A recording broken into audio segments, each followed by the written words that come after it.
Boa noite, mais uma aula nossa aqui de Fundamentos de Dinâmica Veicular.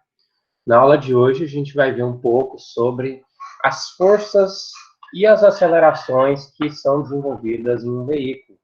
Quais são as forças que surgem num veículo em movimento, já que a gente está analisando o que é a dinâmica. E essas forças normalmente se opõem ao nosso movimento, por isso a gente tem que compensar elas de alguma forma. Vamos lá. Isso aqui é o nosso segundo tema. Já vimos aí 2 aulas sobre os pneus, todas as características que um pneu que pode ser importante para a gente no nosso veículo, como que a gente calcula algumas coisas, quais são as reações que acontecem ali no pneu, o efeito do material, dos sulcos, da pista, do coeficiente de atrito, tudo isso é muito importante para a gente. Agora vamos para as forças. Qual que é o nosso interesse? Nosso interesse é determinar quais são aquelas forças que vão se opor ao nosso movimento. Porque geralmente é isso que nós temos. Nós não temos força para nos ajudar, a não ser, por exemplo, num declive, numa descida, você vai ter uma força que vai te ajudar ao invés de te atrapalhar. Mas em todos os outros casos, a gente vai ter que vencer a resistência dessas forças. A gente vai ver que tem alguns tipos de forças resistentes que a gente vai ter que passar por elas, superá-las, para que o carro continue em movimento. Nossa força total resistente, a soma de todas as resistências ali que vão se opor no carro, vai ter que ser equilibrada pela força que vai ser transmitida ali no atrito do solo. Quer dizer, então, se eu tiver um carro que está recebendo muita força resistente aerodinâmica, por exemplo, essa força resistente aerodinâmica vai ter que ser compensada pela potência do seu motor, a potência que é entregue ali no cubo, a potência que é entregue na roda. Por isso, a gente analisa a eficiência de um motor, qual que é a potência que ele consegue entregar, qual que é a força de torque que ele consegue entregar para a gente, para saber se ele vai conseguir vencer resistências. Por exemplo, um caminhão ele é feito para cargas, e às vezes tem aclives são subidas. Quando você tem uma subida, o peso se opõe ao seu movimento, você vai precisar de muita potência para aquilo, muito torque, muita força. E é feito testes em dinamômetro para você determinar quais são o limite de carga que você consegue levar em algum local. Você vai considerar lá qual é o aclive máximo que tem, qual é a carga máxima que esse caminhão vai conseguir levar. E é basicamente isso que a gente faz, né? É importante o teste de dinamômetro por essa razão também. Por isso aqui eu estou mostrando para vocês o que é um teste de dinamômetro. Um teste de dinamômetro, você leva seu carro, eles prendem seu carro num local, como se fosse uma esteira, que tem umas resistências aqui dentro, e você vai acelerar seu carro em todas as marchas para descobrir qual a curva de potência, qual a curva de torque do seu veículo. Com isso, com esses gráficos aqui, você vai conseguir entender qual que é a potência que vai ser gasta para manter o seu veículo em deslocamento. Deixa eu ver se eu tenho um vídeo disso aqui. Se eu tiver, eu mostro para vocês.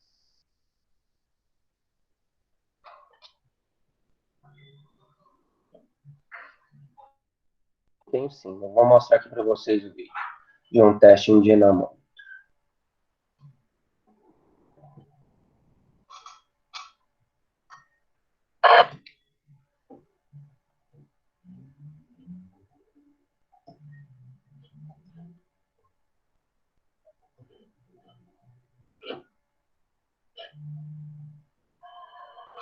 Que é um teste de um Jetta.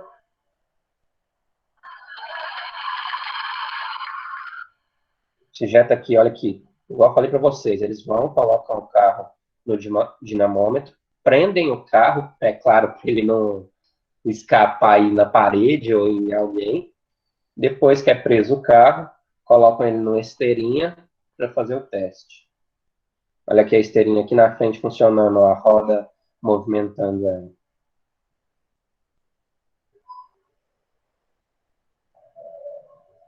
Ele começa a acelerar o carro, vai passando pelas marchas para determinar isso. Deixa eu ver aqui onde está, mais para frente, onde tem algo melhor.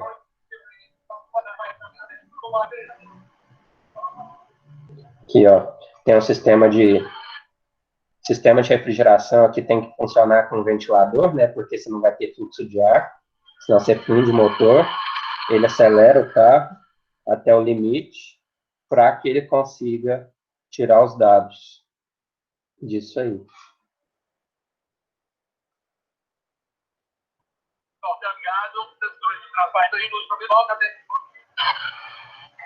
Deixa eu ver, eu acho que no final ele mostra o resultado aqui.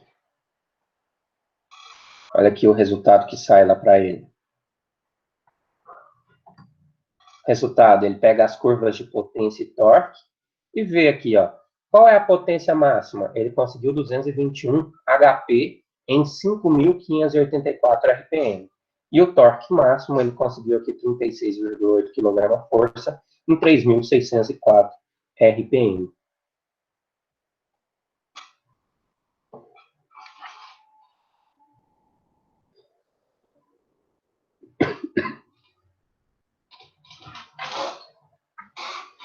Beleza.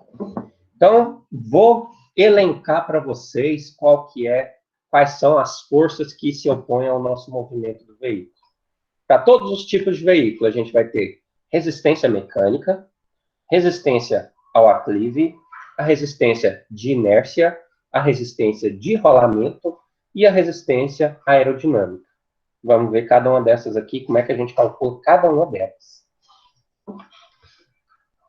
Primeira delas, vamos lá para a resistência mecânica. O próprio nome já fala alguma coisa que já tem a ver com os equipamentos mecânicos que tem no próprio veículo.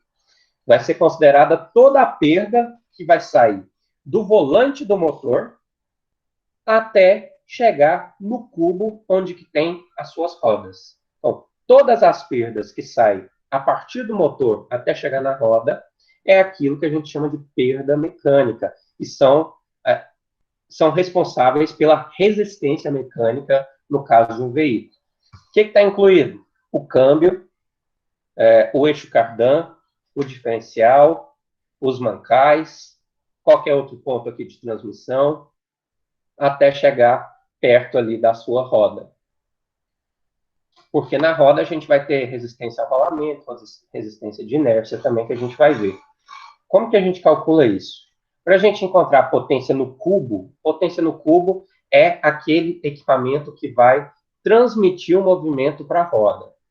A potência no cubo vai ser calculada através da potência efetiva do motor, aquela potência que está saindo no volante do motor, não é a potência que a gente calcula lá dos ciclos termodinâmicos, porque aquela potência não está considerando perdas. No caso, se a gente tem que medir isso através aqui do volante do motor, potência efetiva do motor. Vocês já viram isso também, deixa eu ver em qual matéria. Potência efetiva, sistemas térmicos. Vocês já viram isso lá em sistemas térmicos, na hora que eu fui falar de motores.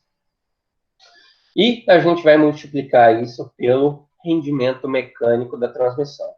A transmissão tem um certo rendimento, é claro que ela não consegue transmitir tudo que ela recebe, transforma energia em outras coisas, por exemplo, transforma energia em calor, transforma energia em ruído, em outras coisas também, em atritos. Por isso a gente calcula com um certo rendimento.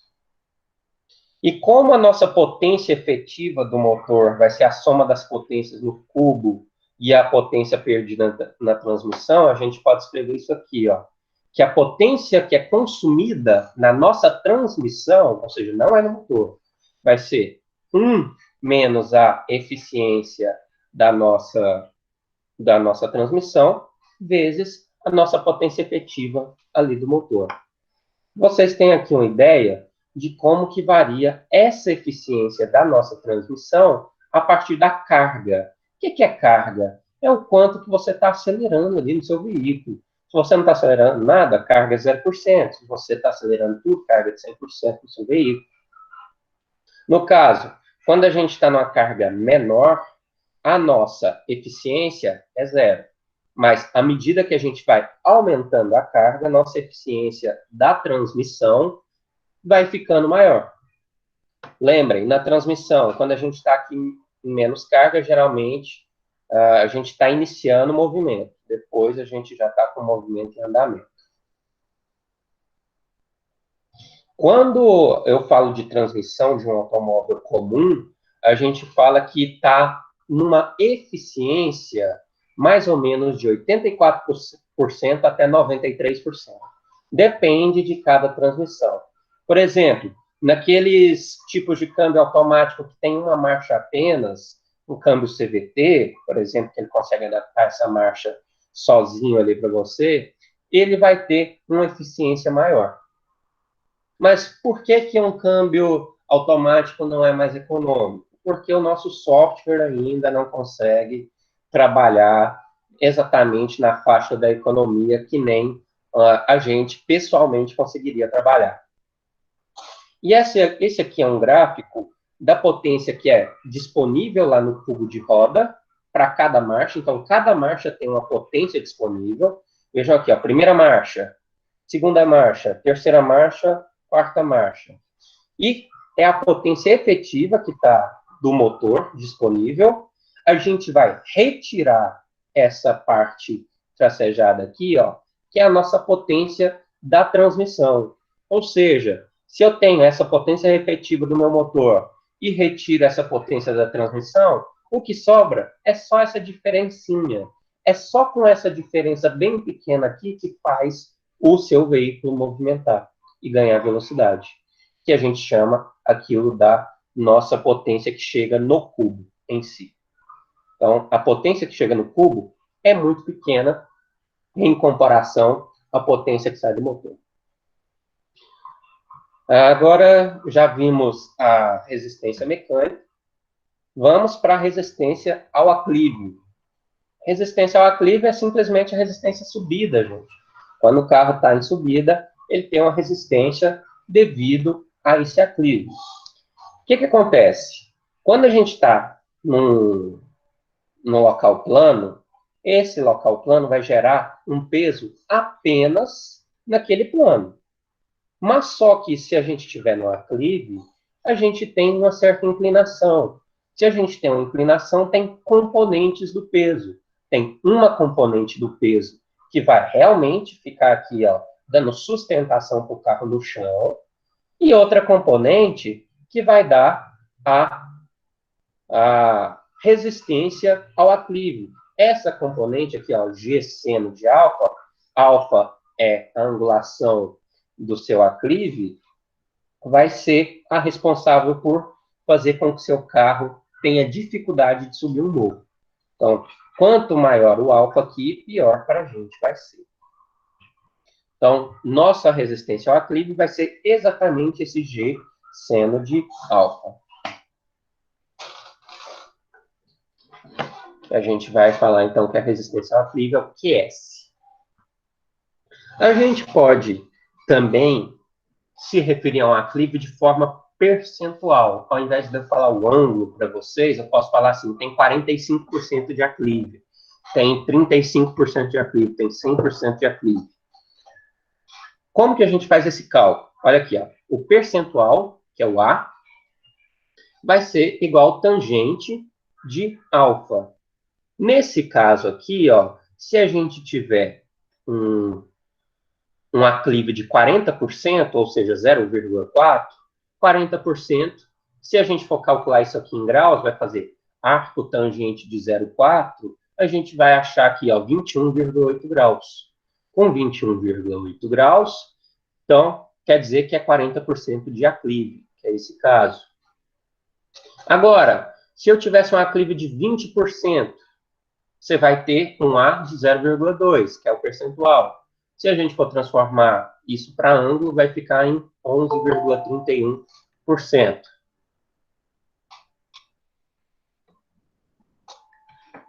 Agora, se eu tiver um aclive de 100%, qual que é o ângulo aí, gente? Calculei qual que é o aclive de 100% e me fale.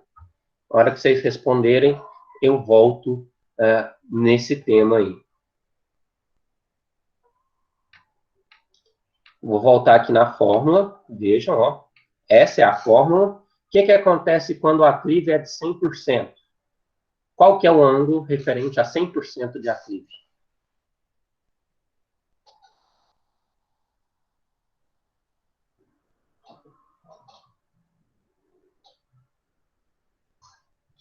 E esse é fácil.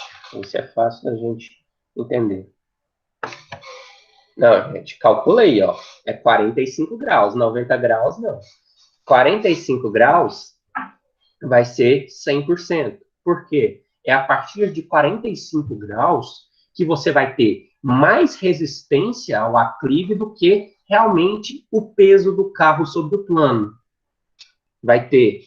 Você vai precisar de uma potência absurda e você não vai ter o seu carro grudado no chão a partir de 45 graus.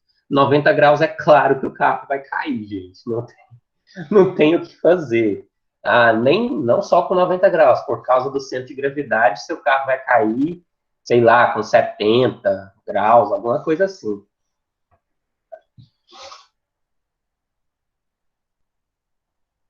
E se por um acaso a gente estiver analisando um declive, que é uma descida, quer dizer que o nosso ângulo vai ser o contrário. Se o ângulo for o contrário, ao invés de nos prejudicar, vai ajudar. Quer dizer que você vai ter mais ajuda ao seu movimento, menos resistência ao movimento. Mas tem um limite também, tudo tem um limite. Tem aquela hora que seu carro já não fica grudado no chão mais. Aquele limite dos 45 graus também. Agora, vamos ver outro tipo de resistência, a resistência de inércia. Num automóvel, a gente tem um conjunto de inércias. Inércias, então, são as massas que estão envolvidas, todos os nossos subsistemas ali têm uma inércia envolvida. E nessa inércia, a gente pode ter a de translação e a de rotação. Para a gente calcular a força que vai ser aplicada para variar essa velocidade, tanto de translação quanto de rotação, a gente vai ter que levar em consideração as massas e as inércias desse veículo inteiro. A gente pode subdividir isso em duas parcelas. Uma vai ser devido à translação, outra devido à rotação. Vamos primeiro para a translação. A gente tem aqui o nosso carro. O nosso carro tem o centro de gravidade dele num certo local, é onde que a gente poderia simplificar o nosso veículo para colocar toda a massa do veículo, todo o peso do veículo naquele ponto. A gente conseguiria equilibrar o nosso carro naquele ponto exatamente também. O que a gente tem? A força resultante aqui dessa resistência de inércia é igual à segunda lei de Newton, massa vezes aceleração desse corpo.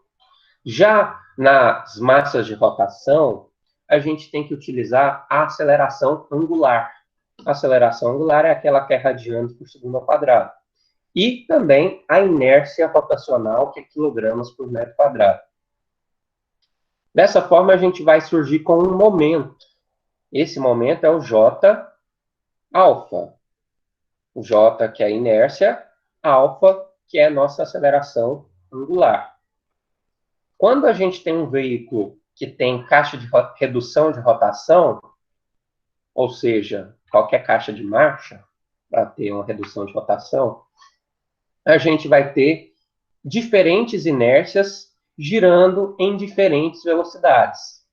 Quer dizer que eu não vou conseguir aplicar isso aqui diretamente, eu vou ter que utilizar uma relação de transmissão, porque não é uma inércia apenas, são várias inércias. Por isso eu vou dividir em 3 grupos aqui para a gente calcular isso. Primeiro, isso aqui é um veículo, tem aqui as rodas dele, transmissão, motor. Vamos lá. JR. O que é o JR? É essa parte daqui, ó, das rodas. É a inércia das rodas e os agregados.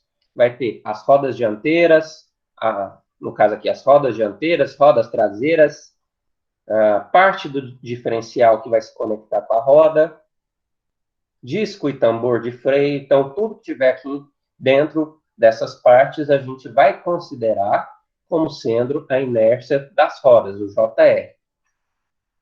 Agora, a inércia da transmissão, JT. A gente vai considerar uma parte do diferencial, o inicinho aqui do diferencial, o eixo cardante de transmissão e a sua caixa de transmissão também.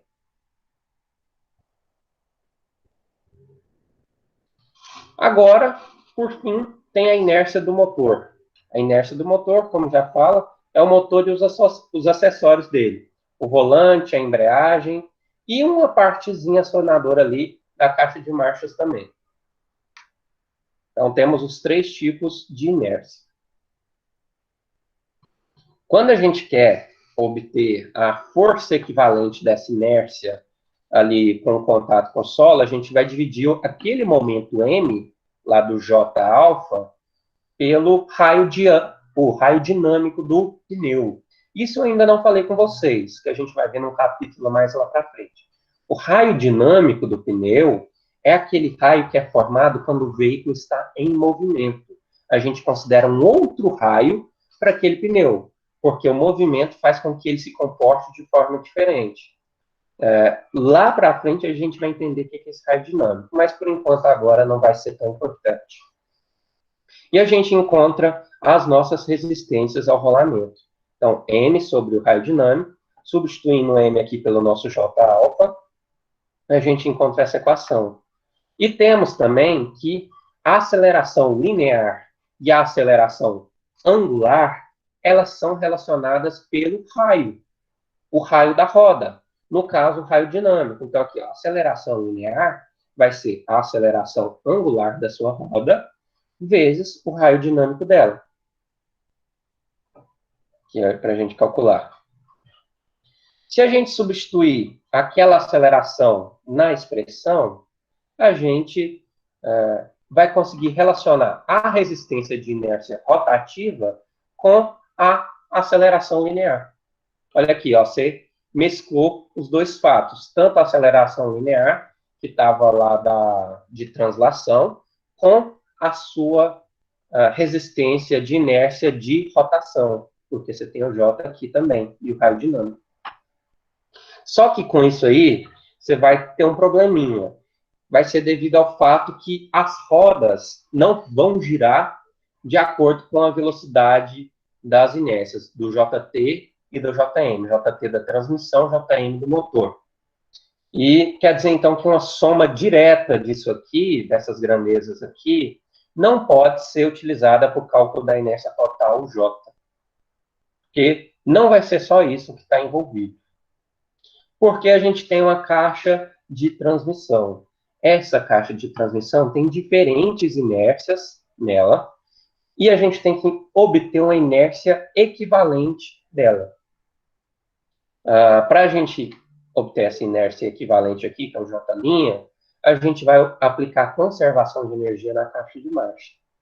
Isso aqui é o ômega, vai ser a velocidade angular, a J é a inércia real, J' é a inércia equivalente, ômega 2 é a inércia angular equivalente também. A partir disso, quando a gente for analisar, a gente vai ver que a velocidade angular de uma se relaciona com a outra a partir da relação da transmissão. É aquela relação de engrenagem, gente. Por exemplo, quando eu falo que eu tenho uma relação de 1 para 20, é como se uma engrenagem tivesse 1 centímetro e outra 20 centímetros. Quer dizer que a relação de 1 para 20 é essa. Aqui é a mesma coisa. As velocidades angulares se relacionam através da relação de transmissão, que é uma relação dos tamanhos das engrenagens que são acionadas ali na sua transmissão. Quando a gente simplifica isso, olha aqui, ó, para a gente achar o equivalente, a nossa inércia equivalente da transmissão, a gente só tem que fazer essa relação ao quadrado vezes o J. E se a gente substituir nas nossas fórmulas que a gente já tem da transmissão de câmbio e do diferencial, eu vou conseguir calcular a forma completa dessa equivalente, que leva em consideração o câmbio, aqui ó, a relação do câmbio, e a relação do diferencial também. O diferencial tem algumas engrenagens, então também tem uma relação para calcular elas. Com o JT, que é o da transmissão, e o JM, que é o do motor. A partir disso, a gente consegue calcular o nosso J equivalente, que é o total, para somar isso tudo, que é só colocar o JR, que é o das rodas. Então, a gente somou tudo, todos aqueles J's lá das rodas, do motor e da transmissão, a partir das nossas relações de transmissão do câmbio, que estão aqui, e a relação de transmissão do diferencial. Mas por que é CJ, gente? É porque são índices. A relação de transmissão para a primeira marcha é uma. A relação de transmissão para a segunda é outra, para a terceira é outra, para a quarta é outra, para a quinta é outra, e assim por diante. Já na do diferencial, é fixo. Então, o diferencial tem só uma. Do câmbio, a gente tem várias, para várias marchas que tem ali no seu câmbio. Nossa resistência total é a soma dessas nossas resistências de translação e rotação. Quer dizer, que eu vou pegar aquela massa vezes aceleração vezes esse J aqui, ó, sobre a massa vezes o raio dinâmico ao quadrado. E isso vai ser a minha resistência de inércia total. Ou, se eu quiser facilitar, eu posso chamar isso aqui dentro, gente, isso aqui, ó, de delta. Delta vai ser o acréscimo de massa do veículo devido à necessidade de acelerar as inércias rotativas. É só um fator que a gente separa nessa equação. Por exemplo, em primeira marcha, esse fator aqui, ó, pode chegar a 50% da massa total do nosso veículo, diminuindo para aproximadamente 5% nas marchas mais elevadas. Isso quer dizer o quê? Que nas primeiras marchas, você consegue vencer essa força-resistência 50% ali, ó, da massa do seu veículo, com 50% de eficiência da massa do seu veículo. Já numa marcha mais alta, por exemplo, você está na quinta marcha, você não quer tração, você quer velocidade. Se você quer velocidade, quer dizer que seu carro ali está fazendo menos força referente ao peso do seu veículo, porque ele já está em movimento, então precisa fazer muito menos força para deixar ele em mais movimento. Dá para a gente calcular essa estimativa aqui para um carro, através das relações de transmissão, através dessa relação empírica, e para tratores, através dessa outra relação aqui. Isso aí, a título de curiosidade, são momentos de inércias para alguns pneus. Alguns pneus aqui tem um momento de inércia, mas dá para calcular, né, para cada pneu. Se você tiver o desenho do pneu, dá para você calcular o momento de inércia daquilo ali. A inércia de cada um, quer dizer. Agora vamos partir para a próxima resistência. Próxima resistência é a resistência ao rolamento. Vai ser devido à perda do pneu com a pista. A gente já viu isso, gente, lá no capítulo de pneus. Eu estou só revisando aqui com vocês. Essa resistência ao rolamento vai ser de acordo com o coeficiente de atrito de rolamento. Esse coeficiente de atrito depende do tipo de asfalto, ó, se for asfalto liso, rugoso, cimento, barro, grama. Vocês lembram que a água também faz uma diferença. O peso do nosso veículo, que é o G, e alfa, que é a inclinação da nossa pista. Se não tiver inclinação, é apenas FG, que fica bem mais simples para a gente. Outra coisa que eu falei para vocês lá no capítulo sobre pneus é que a pressão do pneu influencia no atrito do pneu com a pista. Então, cada pressão tem um atrito diferente. Por isso que a gente sempre anda com a pressão correta para que se desgaste menos, você consiga ter mais economia, mais tração, mais aderência ali no seu carro, né? Vocês lembram também que a temperatura influencia e tem outras variáveis também que influenciam, mas também não são tão importantes para essa resistência. Eu falei para vocês também lá do fenômeno da ressonância. Quando o pneu está numa velocidade muito alta, numa frequência que atinge a frequência de ressonância dele, a frequência natural, você vai ter o fenômeno da ressonância, altas amplitudes, muita vibração. Quando isso acontece, você aumenta o seu atrito. Você aumenta o seu coeficiente de atrito. Então, vai ter mais resistência ao rolamento. Isso. Lembram lá que para pneus em condições normais de uso, a gente utiliza uma formulazinha aqui para calcular ele. Se a gente tivesse uma diferença de pressão ou velocidade, dava para utilizar aquele outro método também. E a gente fez até um exercício sobre isso. É exatamente aquilo que foi passado para vocês. Agora vamos para as forças aerodinâmicas. O que está envolvido no carro? Quando a gente analisa um carro, ele está sujeito ao movimento dos fluidos. Fluido, no caso, o ar. E esse ar em movimento, em contato com o nosso veículo, ele gera algumas resultantes, algumas forças ali que são geradas.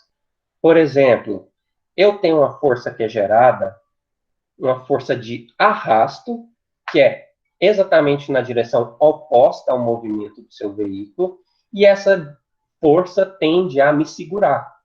Essa é a força que segura o veículo.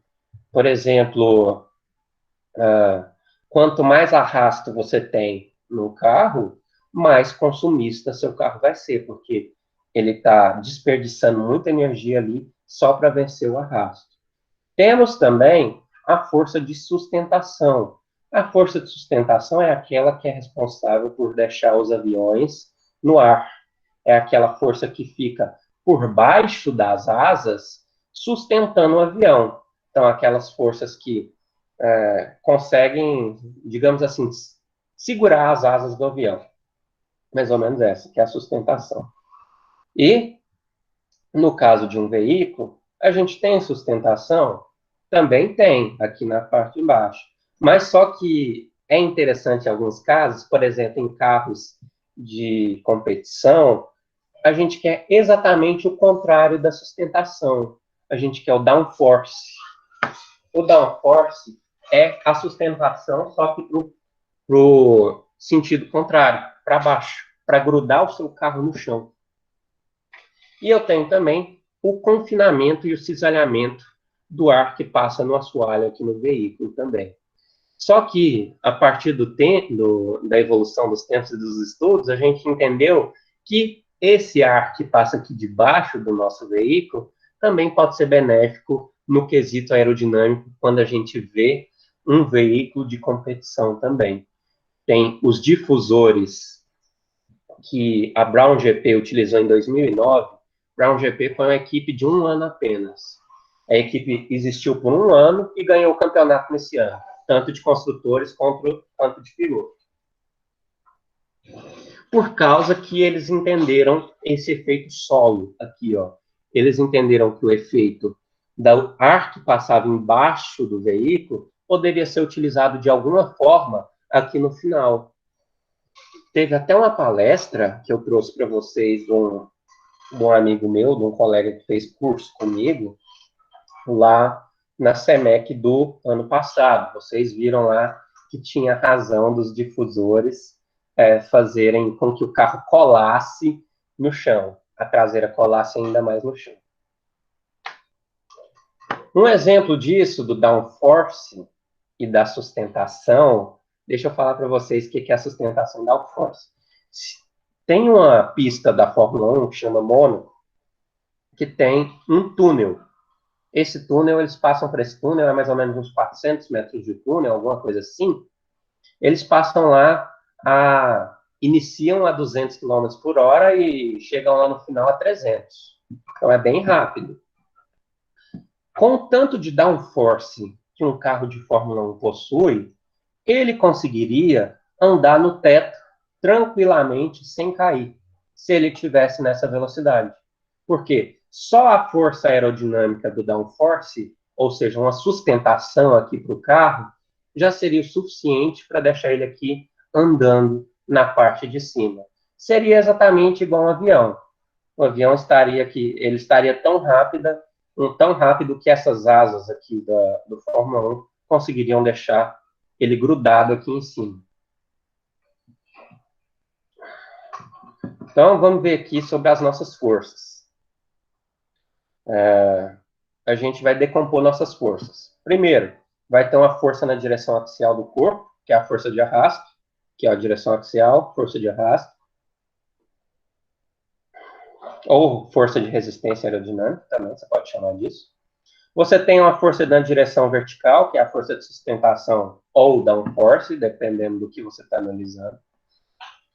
Você tem a força que é transversal horizontal, que no caso aqui não está sendo mostrada aqui, seria nas laterais do carro, que seria proveniente, por exemplo, de ventos laterais. Geralmente isso faz diferença só se você tiver uma forma aerodinâmica muito grande, por exemplo, um caminhão que tem uma carroceria, a hora que bate um vento muito forte ali faz diferença, ou também no Fórmula 1 que qualquer diferencinha você já sente no carro. Hoje, quando a gente vai ver os carros populares, a maioria deles vai possuir uma forma que vai ter um desperdício de potência na ordem de 30%, devido a essas resistências aerodinâmicas. Então, o ar é responsável por fazer a gente perder 30% da potência que está sendo despejada ali pelo motor. Ok. Vamos lá. O efeito lá da nossa força de sustentação vai influenciar a aderência de cada pneu. Quer dizer, então, se você tiver mais downforce ou menos downforce, vai influenciar o quanto o seu pneu vai estar encostado com o solo. Ele vai estar colado com o solo, vai ter mais adesão molecular ou não. Vai ter mais aquele fenômeno da esterese, do indentamento ou não. A partir disso, que o comportamento dos pneus aqui na Fórmula 1, sempre vou trazer esses exemplos porque são sempre os melhores. As asas de cada equipe são diferentes. E por isso que o comportamento do pneu de cada equipe vai ser diferente. Porque aqui você vai ter um certo arrasto, vai ter uma certa sustentação e um certo downforce. Com isso, que vai definir qual que é a aderência do seu pneu que está logo aqui atrás. Por exemplo, nesse ano, a Mercedes estava lá muito na frente, mas teve uma corrida que eles desgastaram muito o pneu, porque tinha uma aderência muito alta, só que a aderência muito alta deixava o pneu muito quente e desgastado, e por isso eles perderam a corrida. Então, aqui cada equipe pensa numa solução diferente para a asa, e a partir disso vai ter um comportamento diferente dos pneus também. A nossa resistência aerodinâmica vai vir de 3 formas distintas. Vai ser a resistência de forma, que vai ser devido à geometria do seu corpo. Quando a gente tem um corpo aqui, quando ele vai se deslocando no ar, ele vai produzir um turbilhonamento atrás, na parte posterior desse corpo. Nesse caso aqui, a gente tem 2 exemplos para você ver isso. Quando a gente tem uma forma geométrica que não facilita para a gente, as nossas linhas de fluxo são geradas aqui com um turbilhonamento no final. Mas já quando a gente tem um formato mais aerodinâmico, que eu já falo para vocês que formato com a melhor aerodinâmica possível é o de uma gota, a gente teria menos turbilhonamento no final. E com menos turbilhonamento, menos resistência aerodinâmica. Quanto maior a velocidade, maior o turbilhonamento. Quanto menor a velocidade, menor. Quando a gente tem baixíssima velocidade, isso não faz diferença para a gente. Quase não faz diferença. Por exemplo, quando eu falo, se você quiser projetar um trator que vai andar 10 km por hora, tanto faz a forma aerodinâmica desse trator. Não vai fazer absolutamente diferença nenhuma para você. Só faria diferença se você tivesse uma velocidade acima de 50, 60 km por hora. Só a partir disso. Antes disso, não faz absolutamente diferença nenhuma.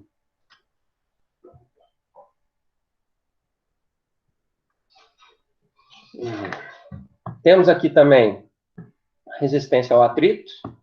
Vai ser devido à viscosidade que existe do atrito do ar com a superfície do seu veículo. É pequeno isso para automóvel. Quer dizer que a condição de limpeza ou sujeira que está o seu carro vai influenciar no consumo dele também. Se ele estiver muito sujo, cheio de barro ali, você vai aumentar o consumo do seu carro na aerodinâmica dele. E, de novo, na Fórmula 1, o que acontece na Fórmula 1? Os mecânicos ficam sempre polindo os carros. Quando eles ficam polindo os carros, é para eliminar a sujeira. Porque se o carro estiver sujo, vai custar para eles 0,05 segundos de volta. E isso vai fazer diferença. Então, toda vez que um carro vai sair dos boxes, você pode ter certeza que ele vai estar limpinho, lindo. E não é só pelo marketing, é também pelo fator aerodinâmico. Ô, Vinícius, Pode falar. Eu tava vendo esses dias para trás também, que eles estavam falando que a maioria das equipes agora da Fórmula 1 estão aderindo a uma pintura fosca. Não sei se quem gosta aí reparou. Se eu não me engano, acho que só tem uma equipe ainda no grid, que é só a Mercedes, que ainda usa pintura metálica. Com aquele brilho bonito pra caramba. Que as equipes descobriram que para deixar a pintura com questão metálico, gasta, acho que é 5 quilos a mais de tinta na pintura. E esses 5 quilos a mais de tinta faz muita diferença no tempo de volta. A única que deixou foi a Mercedes, porque a Mercedes pode ter um pneu furado que sempre ainda continua sendo o melhor carro do grid, né? Por isso que as outras equipes agora não usam mais pintura de cor metálica, só fosca. Exatamente. É um caso interessante. Eu não ia citar ele aqui porque ele não tem a ver com a resistência ao atrito, mas é por isso. Eles reduziram a quantidade de quilos de tinta que tinha que utilizar no carro. Esses 5 quilos é muito importante para eles. Claro que eles vão colocar uma pintura fosca. Por exemplo, a Red Bull utilizava uma pintura metálica. Foram eles que iniciaram. Aí lá em 2014, 15, eles vieram com a pintura fosca. Aí, inicialmente, todo mundo pensou, pô, mas todo mundo com a pintura metálica, por que questão com a pintura fosca? Aí depois que eles foram explicar, né, que a tinta consumia 5 quilos a mais, e 5 quilos a mais numa volta te rende, sei lá, 0,1, 0,2 segundos por volta. Então, é muita coisa. Aí as outras equipes vieram atrás fazendo isso também, né?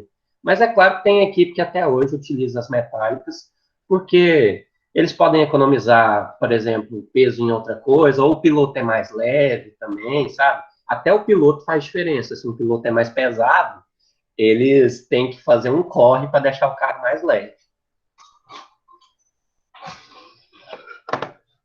Beleza.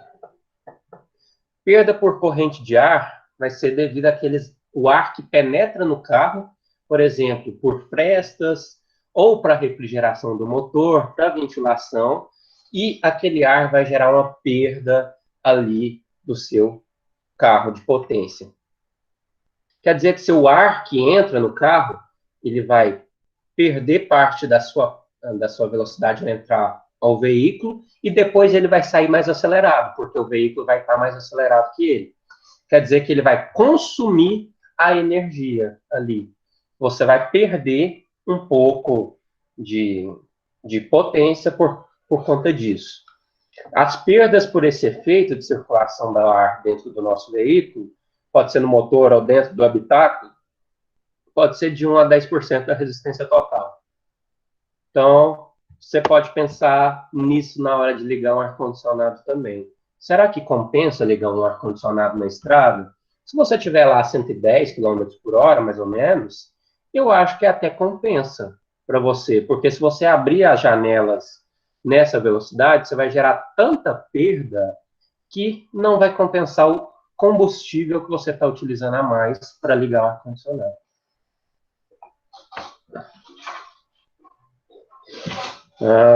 A resistência aerodinâmica vai ser, considerando aqueles 3 efeitos que eu falei para vocês, vai ser dada aqui pelo QA, é o Q, CX, A. O Q é a pressão dinâmica, CX é o coeficiente de resistência aerodinâmica, que é determinado em teste, aqueles testes de túnel de vento, vou mostrar para vocês. A é a área da nossa seção transversal do veículo, vocês vão ver que área é essa aqui também. A pressão dinâmica, ela é função da velocidade relativa do ar e do veículo, da temperatura e da pressão atmosférica. Por isso que ela é calculada aqui com base na massa específica do ar, na velocidade. E lembrem, a massa específica, ela é levada em consideração sabendo a temperatura e a pressão atmosférica. Nesse caso aqui de 1,2, para uma temperatura de 15 graus, 760 milímetros de mercúrio. Caso a gente tenha outras condições de pressão atmosférica e de temperatura também, a gente pode corrigir a nossa densidade do ar através dessa expressão aqui. Então, coloquem a pressão em milímetro de mercúrio e a temperatura em Kelvin. Vocês vão conseguir corrigir isso para colocar na fórmula. A nossa resistência aerodinâmica, que nem a gente já viu, vai depender da nossa seção transversal, da pressão dinâmica e do coeficiente de resistência. O que é a seção transversal? A seção transversal do carro é a seção que vai estar em contato com o ar frontalmente aqui, ó. Num veículo, a seção transversal é exatamente essa. Se a gente calcular exatamente essa área inteira aqui, é a nossa seção transversal do veículo. Como que a gente pega isso? Através dos projetos dos veículos. Aqueles projetos lá de desenho de máquinas, desenho técnico. Você faz o projeto do veículo inteiro, pega a vista frontal dele, e essa é a área da sua seção transversal. Claro que você tem outra forma empírica também de descobrir isso. Qual que é essa forma? Você coloca lá o seu objeto, o seu carro, coloca uma fonte de luz de diâmetro D a uma distância D longe disso, projeta essa parte numa parede, você vai lá e mede isso. Com isso, você vai conseguir encontrar qual que é o tamanho dessa sombra aqui. Mas isso aí, hoje em dia, praticamente não é utilizado, né, gente? Tudo tem projeto, tudo a gente consegue de forma digital. O que é a nossa pressão dinâmica? Nossa pressão dinâmica é aquela pressão que o ar exerce numa superfície transversal à linha de fluxo. Olha aqui, nossa linha de fluxo é o ar. É o ar que está vindo aqui no carro. Transversal, então, aqui, ó, nesse sentido. Transversal. Aqui a gente vai medir a nossa pressão através desse dispositivo aqui, ó. Olha aqui como é que ele está sendo ligado. Na parte inicial do veículo, bem na ponta, com uma linha transversal conectada nesse tubo, nesse manômetro nosso. Esse manômetro, no caso, vai ser ligado aqui no início e onde que a gente está medindo a pressão. Já a pressão estática é uma pressão diferente. É aquela pressão que a gente mede aqui também na seção transversal, só que é uma pressão de acordo com a pressão atmosférica. Essa é a diferença das duas. Quando a nossa velocidade cai a zero em algum ponto, por exemplo, você tem um carro e você tem um adereço que você colocou ali no capô do seu carro, você gosta daquela filosofia dos carros baianos, sabe? Qual que é? Tem um perfil lá no Instagram que é exatamente dos carros baianos. Você coloca um adereço lá que era para ser uma tomada de ar, mas aquilo ali não entra ar para lugar nenhum. É só um adereço de estético. Quando você tem um obstáculo daquele, vai ter um local em que a sua velocidade do ar vai cair para zero. Quando a sua velocidade cair para zero, ali é onde que a gente consegue medir melhor essa pressão dinâmica. A pressão dinâmica vai ser a energia cinética, que é contida numa unidade de volume de ar, em movimento, que é totalmente transformada em energia potencial. Então, energia cinética, num volume de ar que a gente está analisando ali naquele ponto, que é transformada em energia potencial, nesse caso aqui. Olha aqui. Energia potencial. V é a velocidade do fluido, ρ, massa específica do fluido, que é o ar, V é o volume. Se a gente dividir isso aqui pelo volume, a gente tem a nossa pressão dinâmica de novo, aquela mesma fórmula que a gente tinha antes. Por isso que a gente conseguiu relacionar essas energias até chegar na pressão dinâmica. No automóvel, a pressão dinâmica vai produzir diversas zonas aqui, que nem está sendo mostrado nesse veículo. Tem uma zona de pressão dinâmica aqui, porque é uma resistência ao ar. Tem outra resistência ao ar aqui no vidro, aqui no para-brisa. Você tem uma resistência aqui no como é que chama? Retrovisor também. Então, nossa principal vai ser aqui na dianteira. É onde que as nossas linhas de fluxo, olha aqui a linha de fluxo, elas vão se separar. E nesse meiozinho aqui, a velocidade vai cair em zero. Quando a velocidade cair em zero, a sua pressão dinâmica vai ser máxima. Já outra vai ocorrer aqui em 2, no para-brisa. É menor, mas só que ainda ocorre. Por exemplo, outra saliência, você coloca um retrovisor, uma calha, maçaneta, alguma coisa no estilo, você vai ter um represamento de ar. Com represamento de ar, você também vai ter uma pressão dinâmica grande, por causa que a velocidade chega a zero nesses pontos. Porque o ar é separado, o fluxo é separado nesses pontos. Você tem a pressão estática também. A pressão estática é aquela pressão de uma superfície paralela à nossa superfície da nossa linha de fluxo. Então, a gente vê qual que é a pressão que está aqui paralela a essas linhas de fluxo. É a pressão que o ar vai exercer no deslocamento de uma parede. É realmente a pressão que está sendo exercida na superfície aqui, ó. A pressão da superfície dessa forma geométrica que a gente está analisando. Nesse caso aqui, ó, a gente tem uma pressão positiva muito grande aqui na frente. Lembrem que teria a separação das linhas de fluxo aqui na frente. Depois uma pressão positiva, porque é praticamente paralelo.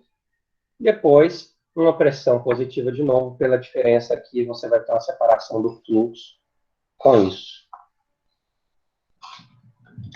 O coeficiente de penetração aerodinâmica, o Cx, que também está lá na nossa fórmula, ele vai servir como medida da eficiência aerodinâmica daquele corpo.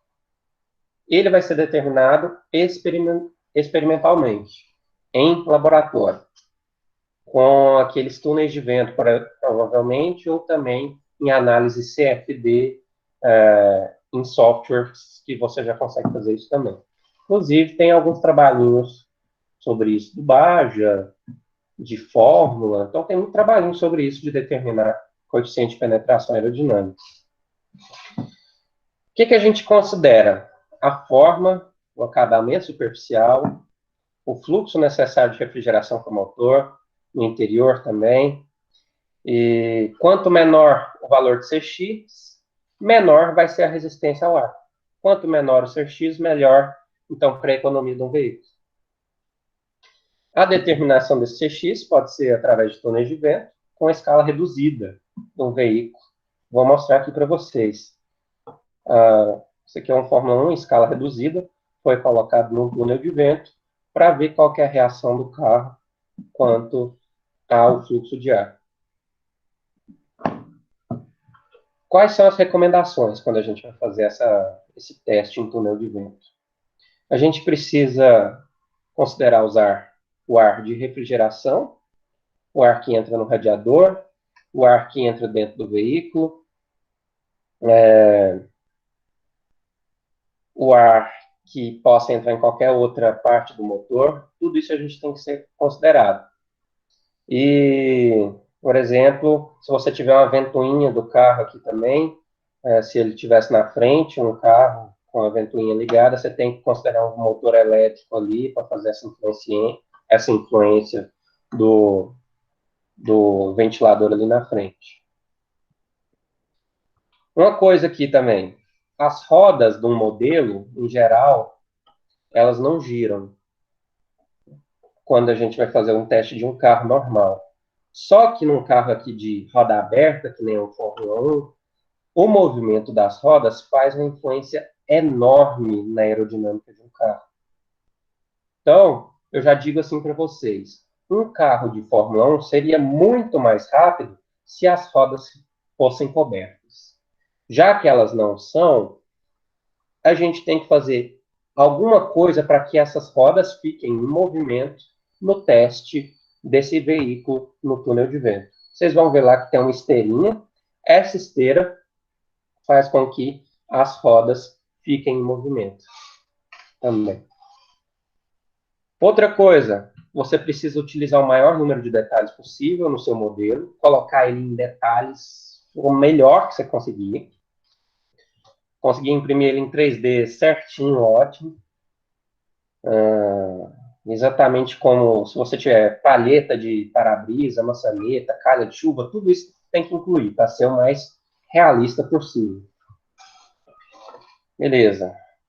Você, para ter um teste que seja válido, aquele que você fala assim, foi relevante, eu consigo utilizar esse CX aqui. A gente tem que ter algumas similaridades do fluxo real com o fluxo que está no túnel de vento. E essa similaridade vai ser garantida quando o número de Reynolds para os dois fluxos for igual. Aqui o número de Reynolds é calculado com a velocidade do fluido, dimensão característica, densidade do fluido e viscosidade do fluido. O que a gente consegue trabalhar, gente? Olha aqui, pensem assim comigo. Se a minha dimensão do carro foi diminuída numa escala, porque eu não fiz um carro inteiro dentro de um túnel de vento, eu vou ter que aumentar a velocidade do fluido. Então, o meu túnel de vento vai ter que ser mais potente para conseguir ter um fluxo de ar mais veloz do que ele vai encontrar na realidade. Por isso que um túnel de vento da Fórmula 1 é tão caro. Porque se um carro chega a 350 km por hora, pensa a velocidade que um túnel de vento tem que chegar para que você consiga ter um teste relevante aerodinâmico. Então é muito complicado isso. Aqui a gente tem aqui o nosso número de Reynolds com o CX para cada tipo de carro. Para testes em que o fluido do túnel vai ser o ar, que nem a maioria, a velocidade desse fluxo do ar pode crescer na proporção em que o tamanho diminui. É basicamente isso que está sendo mostrado aqui, gente. Olha, através do formato do nosso carro, do tamanho dele, vai ser possível ou inviável fazer esse teste num túnel de ar. Porque se ele for muito pequeno, você vai precisar de uma velocidade tão enorme que você não vai conseguir pelos motores ali das suas turbinas. Nosso número de Reynolds varia entre 1,5 vezes 10 a sexta, quando está numa velocidade baixa, e 12 vezes 10 a sexta em rodovia, em velocidade de 80 a 120 km por hora. Isso é o que é feito para carros tradicionais, carros populares. Então, você vai lá, pega o modelo do carro, põe ele em escala, coloca ele no local que tem uma velocidade superior àquela que ele vai ser testada, para o número de Reynolds ficar correto, e a partir disso você determina o CX. Ok. Deixa eu mostrar aqui para vocês o vídeo do teste aerodinâmico. Deixa eu ver aqui. Como separa... Como assim? Separa o que para carro de tração dianteira? Depois você me explica isso. Qual que era a pergunta que eu só vi agora? Vou ver aqui qual que é o vídeo. Primeiro, eu vou pegar um vídeo aqui do fluxo de ar, o que acontece com aquele turbilhonamento lá, o arrasto.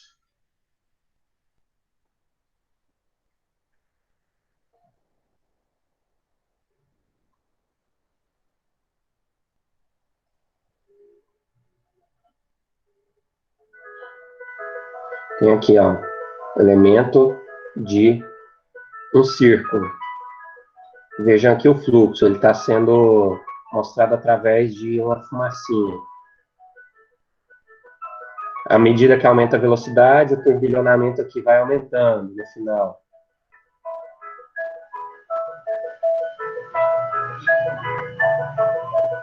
Quanto maior a velocidade, mais turbilhonamento.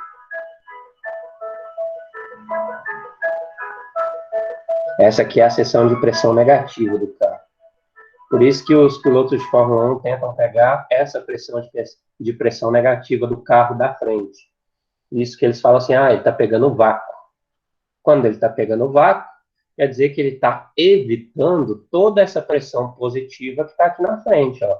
Se ele está aqui nessa região, ele consegue ter menos resistência aerodinâmica. Por isso que o carro de Fórmula 1 fica assim, ó, grudadinho atrás do outro e só tira para ultrapassar no último momento, para aproveitar o máximo dessa pressão aqui.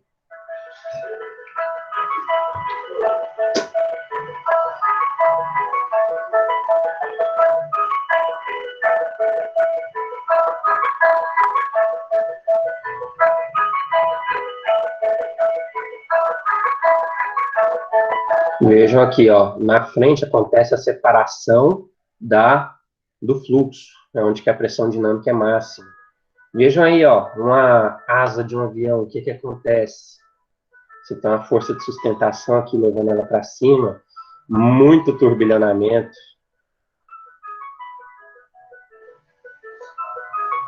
Pouca pressão negativa aqui, no caso.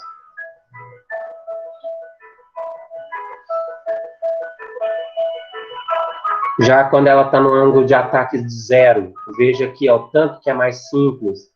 E esse aqui é o formato de gota, é o formato mais tranquilo que existe. Vejam tanto menos de turbilhonamento que existe aqui. Olha um carro, o que acontece, gente? Esse aqui é um carro hatch. Um carro hatch, vejam a diferença de um carro hatch para uma van. A diferença de turbilhonamento aqui que acontece atrás.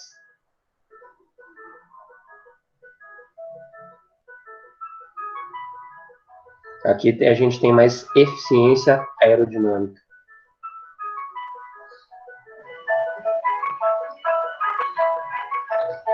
Ou quando o seu fluxo vai ser tão bloqueado que você vai ter só turbilhonamento depois dele. Né?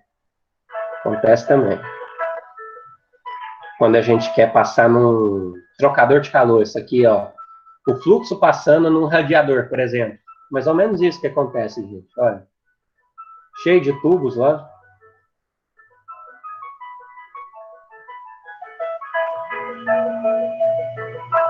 Direcionamento através de difusores. O que acontece?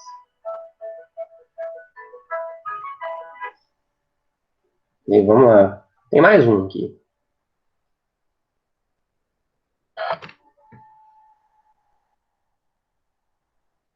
Vou mostrar.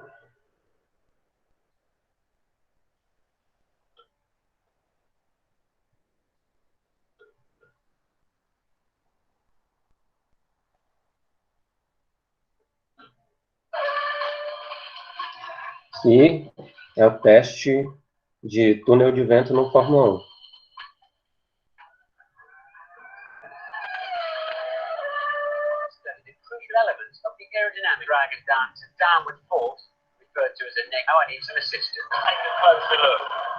Isso aqui é um carro em escala real, mas ele está só mostrando como é que acontece, né, o teste. Eles colocam um elemento visível no fluxo de ar e a partir disso eles vão conseguir entender o que está acontecendo ali no veículo.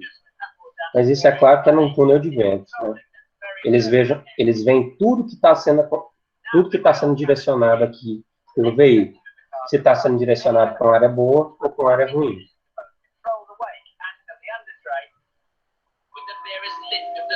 E aqui um exemplo ó, de que acontece. Cada curva que ele vai fazendo vai mudando essa direção.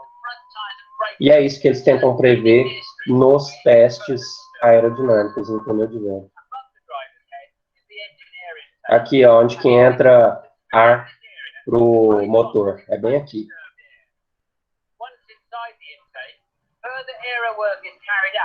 Lembrem que está perdendo eficiência nessa entrada aqui no motor também. Aqui é para o radiador. O radiador da Fórmula 1 não utiliza ventoinha, então é sempre através da movimentação do fluxo de ar. Sai uma temperatura bem mais quente da linha. Esse aqui é o difusor. O difusor traseiro é aquele que usa o efeito do solo também para ajudar isso. E olha aqui, ó, deixa eu mostrar de novo. Essa é aquela parte do vácuo negativo, da pressão negativa, que é onde que os pilotos pegam o vácuo atrás para reduzir a resistência aerodinâmica. Só que tem um outro problema. Se você olhar aqui atrás, deixa eu mostrar.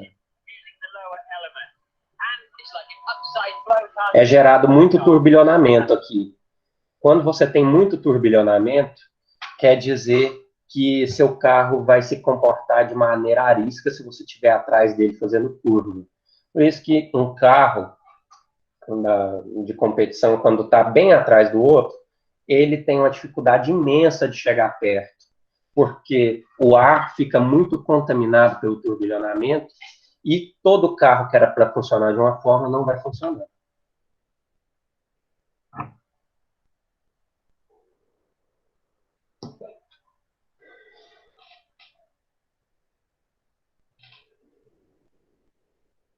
Beleza. Então, quando a gente faz um ensaio, a distribuição da resistência aerodinâmica vai ser mais ou menos o seguinte. Segunda forma é 55%. Segundo farol, emblema, friso, antena, guarnição, espelho, calha e outros acabamentos, 29%. Então, pensem bem na hora de deixar seu carro feio. A parte interior do chassi, que tem sulco, volume e outras coisas que causam turbulência, 8%. E a tomada de ar para o motor, 8%. Então, o motor em si consome muito pouco.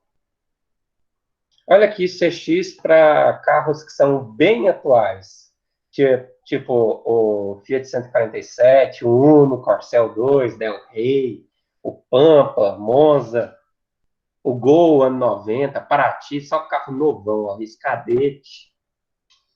Vamos ver, o que eu já andei na vida? Eu já andei de Fiat 147, já andei de Uno, já andei de Escort, já andei de Pampa, já andei de Monza, já andei de Fusca, já andei de Gol, já andei de Santana, já andei de Cadete, mais ou menos isso. Já andei bastante desses carros. Então, vejo o CX para cada um deles. Olha o CX do Fiat 147, aquele carro quadradão, que horror. CX do Uno também, 035 já é melhor.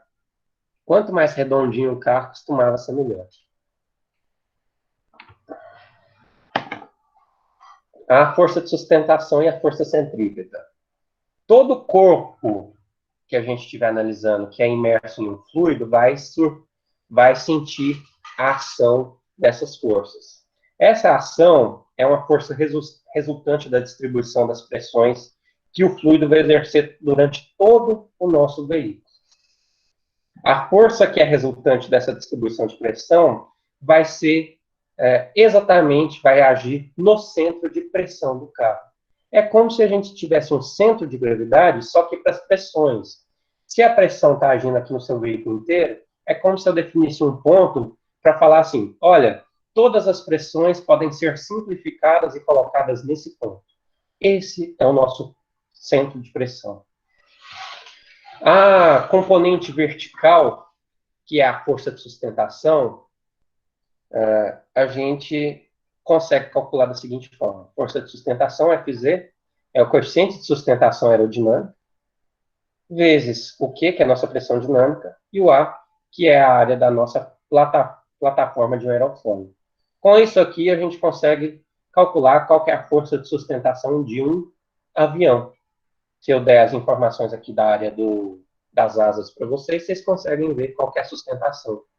E a força de sustentação é aquela para cima.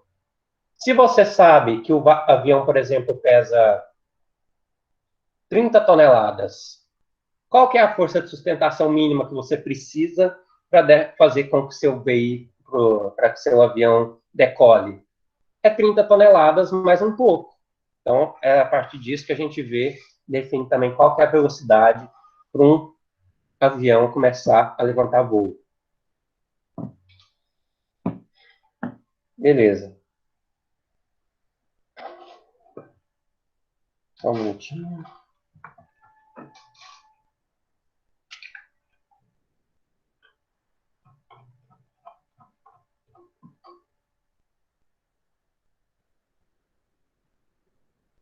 Já estamos no finalzinho.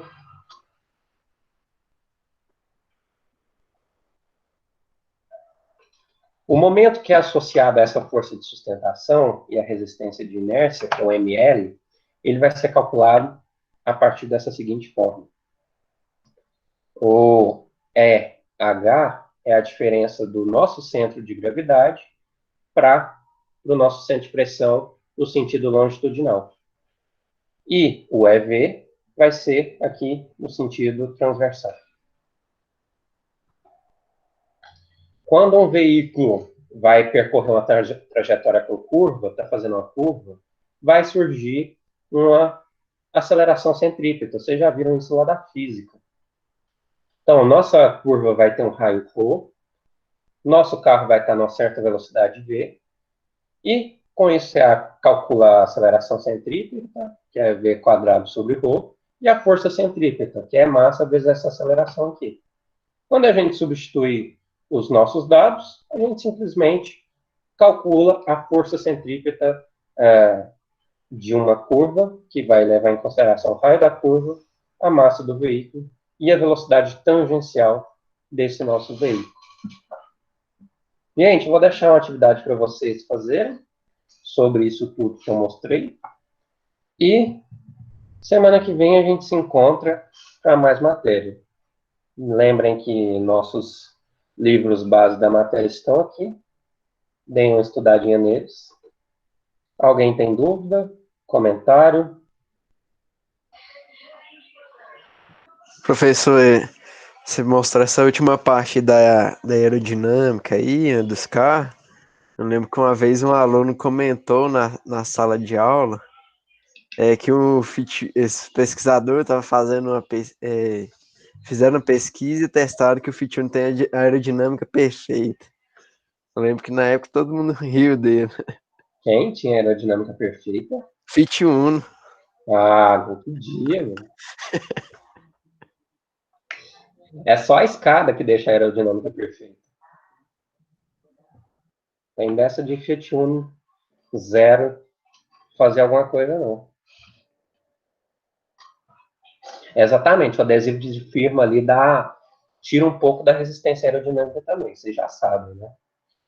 Pôs o adesivo de firma, pôs 2 escadas em cima, cara, nossa, vira um foguete. Não tem carro que pega. Nossa, não tem Ferrari que compete com isso aí.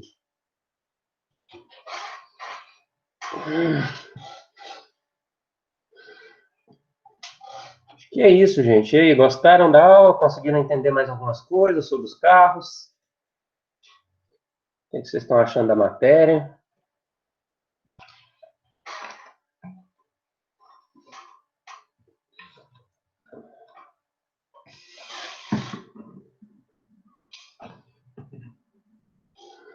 Nostalgia, né? É louco. O Up é um carro bom. O Up é um carro muito leve, com motor bom, então ele corre. Correr, ele corre. Deixa eu encerrar nossa gravação por hoje.